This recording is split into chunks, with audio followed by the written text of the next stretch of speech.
চট্টগ্রামের ফৌজদারহাটে নিয়ন্ত্রণ হারিয়ে সড়কে বাস উল্টে একজনের মৃত্যু হয়েছে। আহত হয়েছেন আরও 4 জন। এতে তীব্র যানজটের সৃষ্টি হয়েছে ঢাকা চট্টগ্রাম মহাসড়কে।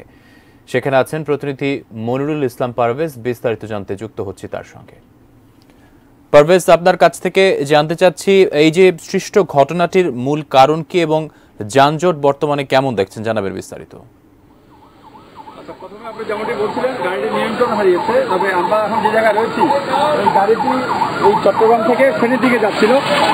আপনি হয়তো দেখেছেন যে এই গাড়িটি ওনারা উদ্ধার করেছেন, অর্থাৎ 9টার পরে 11টার দিকে এসে এই গাড়িটি উদ্ধার করা হয়েছে এবং গাড়িটি এখন থানায় নিয়ে যাওয়া হচ্ছে। অর্থাৎ এখানকার যে বারোয়ালিয়া যে থানা রয়েছে সেখানে নিয়ে যাওয়া হচ্ছে। বাস কিন্তু দুমড়ে মুচড়ে গিয়েছে এবং আমি যতটুকু খবর পেয়েছি, একটি বাস যখন খুব দ্রুত গতিতে ছিল এবং আরেকটি বাসকে কাটিয়ে উনি কোনোভাবে নিয়ন্ত্রণ করতে পারছিলেন না। গাড়িটি উল্টে গিয়ে অপর প্রান্তে উনি গাড়িটি উল্টে যায় এবং সেখান থেকে ফায়ার সার্ভিস এসে উদ্ধার করার পরে একজন নারীকে নিহত অবস্থায় পায়। এছাড়া 4 জনকে চট্টগ্রাম মেডিকেলে পাঠানো হয়েছে। আপনার গাড়িটির চিত্র দেখতে পাচ্ছেন যে গাড়িটির কি অবস্থা হয়েছে।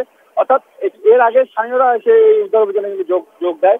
তো সব মিলে সর্বশেষ যে তথ্যটি রয়েছে আমার কাছে, যে ফায়ার সার্ভিসের বরাদ দিয়ে ওনাকে এখানকার যিনি অফিসার রয়েছেন রাজ্জাক, উনি আমাদের জানিয়েছেন যে এখানে একজন নারীকে ওনারা মৃত অবস্থায় এখান থেকে উদ্ধার করেছেন। আর 4 জনকে খুব গুরুতর আহত অবস্থায় চট্টগ্রাম হাসপাতালে পাঠানো হয়েছে। তো সব মিলে একজন নিহত এবং 4 জন আহত, এটা হচ্ছে গুরুতর আহত। এছাড়া আরো আহত ছিল 10 থেকে 15 জন, তাদেরকে হয়তো প্রাথমিক চিকিৎসা দিয়ে বিভিন্ন জায়গা থেকে তাদেরকে ছেড়ে দেওয়া হয়েছে। তো সব মিলে আমার কাছে এইখান থেকে এতটুকু ছিল সর্বশেষ।